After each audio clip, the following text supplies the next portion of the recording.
Assalamualaikum warahmatullahi wabarakatuh. Welcome to Happy Talkie Channel. Di video kali ini, tim Happy Talkie akan berbagi tips parenting tentang hal-hal apa saja yang harus kita hindari agar anak-anak tidak menderita gangguan psikis. Agar kami terus bisa berbagi video inspiratif, jangan lupa like, share, dan komen. Selamat menyaksikan. Bismillahirrahmanirrahim. Assalamualaikum warahmatullahi wabarakatuh. Perkenalkan, saya Bunda Mei. Nama lengkap saya Mesil Basirulur. Saya asal Gorontalo dan sudah lama berdomisili di Sulawesi Selatan. Karena saya menikah dengan suami yang memang notabene-nya orang Sulawesi Selatan, Sinjai Bugis Sinjai. Alhamdulillah kami telah dikarunia 5 orang anak, cowok semua. Ya, ada Ari itu 15 tahun, Fahmi usianya 14 tahun, Habib usianya 11 tahun, Herul itu usianya 9 tahun, dan Azwar itu usianya 2 tahun lebih. Insya Allah Agustus itu si Azwar usianya 3 tahun. Amin ya Allah. Profesi saya memiliki berbagai profesi, namun profesi utama saya adalah sebagai manajer rumah tangga. Itu yang penting ya. Yang kedua dan seterusnya itu saya mengajar di salah satu universitas swasta Makassar, itu Unismu, Universitas Muhammadiyah Makassar, dan sebagai tenaga LB atau dosen LB di Universitas Islam Negeri Makassar atau UIN. Kemudian saya juga senang menulis. Alhamdulillah buku saya beberapa yang telah terbit, buku motivasi, terapi, dan buku ajar, dan insya Allah nanti akan segera launching ini buku tentang parenting ya. Dan alhamdulillah dipercayakan oleh berbagai instansi atau lembaga swasta dan lembaga negeri, instansi negeri, untuk mengisi berbagai seminar dan training yang saya bawakan itu yang berhubungan dengan parenting, konseling, dan terapi ya. Menjadi orang tua itu tidak semudah dengan apa yang kita bayangkan. Banyak hal-hal yang harus kita belajar dari pola asuh, bagaimana anak kita ini tumbuh menjadi anak yang cerdas dan sehat, baik secara fisik dan mental mereka. Buat apa ya anak sehat secara fisik tetapi mental mereka rusak. Nah, ini biasanya dilakukan oleh orang tua tanpa sengaja, karena orang tua tidak mau belajar dengan bagaimana melakukan bimbingan terhadap anak mereka.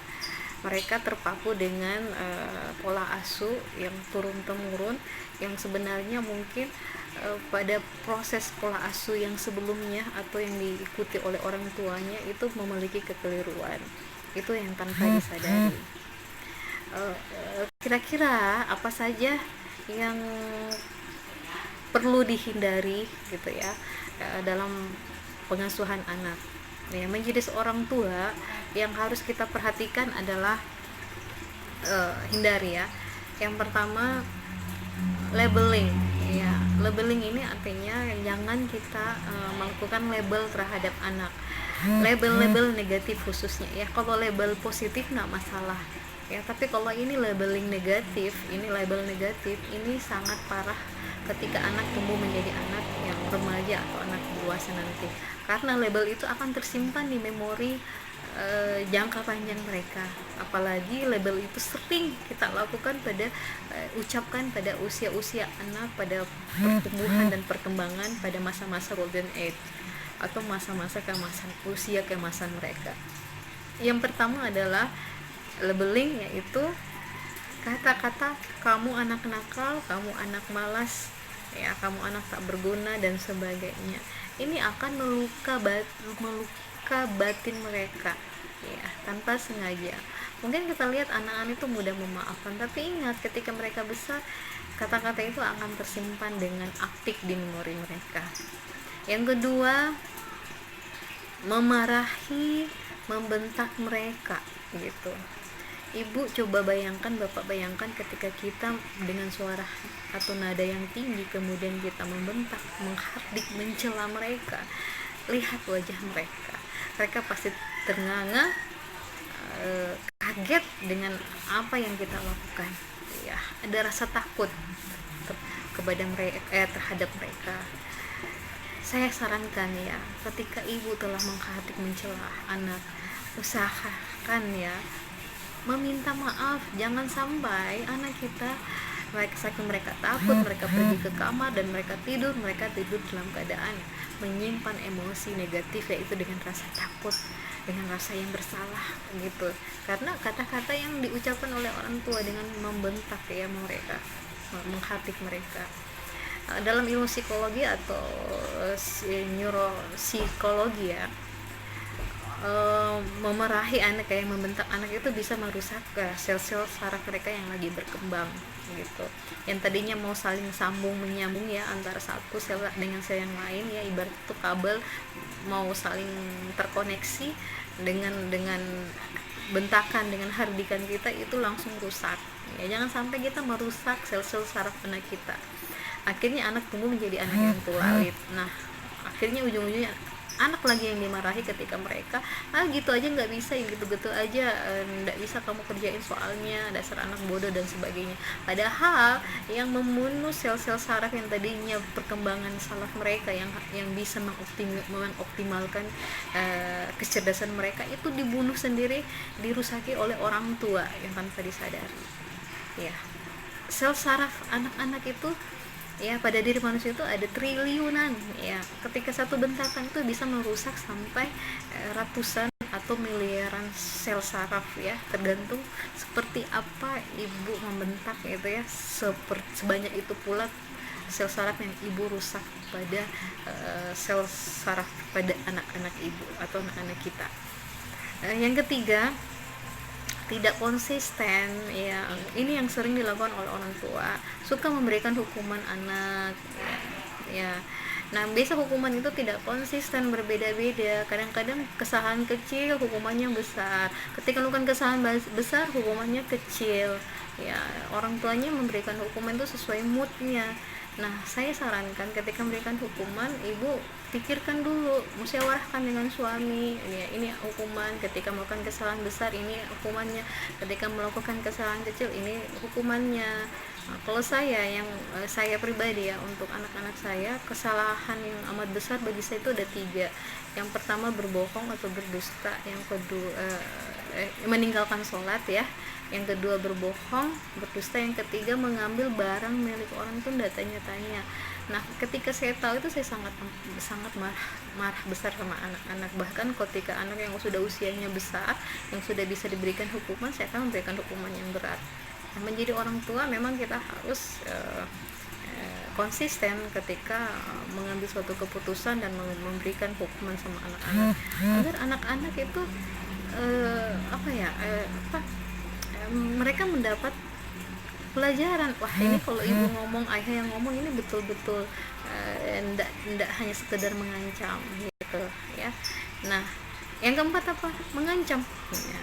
Orang tua tidak boleh sering mengancam anak, apalagi ancamannya itu tidak dilakukan ya. Nah, yang dikhawatirkan ketika ibu sering mengancam, ibu tidak lakukan, anak akan menyimpan bahwa ibu adalah orang yang suka berbohong, ngomongnya hanya sekedarnya saja ya, hampir sama dengan tidak konsisten tadi ya. Tapi ini yang mengancam, ibu sebisa mungkin jangan mengancam anak gitu. Takutnya nanti kalau kita mengancam ya, misalnya saya karena saya prinsipnya saya tidak suka mengancam anak, tapi ketika saya mengancam itu kebablasan ya, itu keluar, saya akan lakukan ya. Saya harus konsisten itu ya, mendukung dengan apa yang harus kita hindari. Saya harus konsisten, tidak konsisten ya harus konsisten ya. Misalnya kamu kalau sudah bertengkar sampai 3 kali ya, hanya masalah handphone misalnya ya, ini kan biasa jadi barang rampasan, ini kan handphone. Anak-anak saya itu mereka punya jatah waktu main handphone, biasanya itu saya duluan ini. Nah, itu biasa kalau masalah begitu mereka bertengkar ya, saya akan berikan mereka hukuman ya. Biasa ya, yang namanya orang itu keceplosan. Kalau kita lagi capek-capek ya, sebentar itu handphone ibu ambil, ibu banting ya. Nah, ini bu mohon maaf, ini tidak bisa diikuti. Nah, saya pernah kebablasan seperti ini ya, karena saya sudah memiliki komitmen bahwa saya harus konsisten. Akhirnya ya saya menyusun siasat, aduh gimana ya, ini sudah ngancam anak gitu kan, katanya sudah mengeluarkan statement ya, ini handphone dibanting ya kan, untuk supaya saya konsisten ya, bukan sekedar ancaman ya, supaya anak-anak mendapat pelajaran ya, saya tunggu celahnya mereka. Artinya celah sini ya, kalau nanti ya gitu ya mereka bertengkar ini ya, kan saya tidak mau, saya harus lakukan itu ya. Saya sudah siasati, saya cari tempat yang dimana itu handphone saya banting ya gitu. Tapi mohon maaf bu, ini tidak bisa diikuti, ini karena saya kebablasan. Makanya aduh, nggak bisa sembarangan kita untuk mengancam anak ya, seperti itu. Akhirnya kita yang repot sendiri, itu dia ya. Yang kelima adalah jangan sekali-kali melukai hati anak dengan memarahi mereka, menegur mereka di depan orang banyak ya. Kadang-kadang kita merasa wah anak itu kan mereka masih kecil, tidak akan tersinggung. Tidak, justru mereka itu adalah makhluk yang sangat sensitif gitu. Kita lihat anak-anak bayi bu, mereka masih umur yang usia bulanan ya, kita pura-pura marah itu mereka langsung menangis gitu, langsung kelihatan wajah sedih. Nah itu kepekaan hati mereka gitu. Yang beda kita tersinggung tapi kita sudah bisa memanage perasaan kita. Nah gimana anak-anak ya, kita melukai hati mereka, memarahi itu, mereka malu. Nah kalau anak introvert mungkin mereka menutup diri, mereka pergi ke kamar, mereka sedih, mereka menangis. Dan ini pernah saya tanya sama anak saya ketika saya marahi mereka ya, biasanya itu saya, waduh tadi saya tegur mereka di depan teman-teman. Nah, saya datang ke kamar, saya minta maaf dan saya tanyakan gimana perasaan kamu ya, aduh bu malu sekali ya, seperti itu.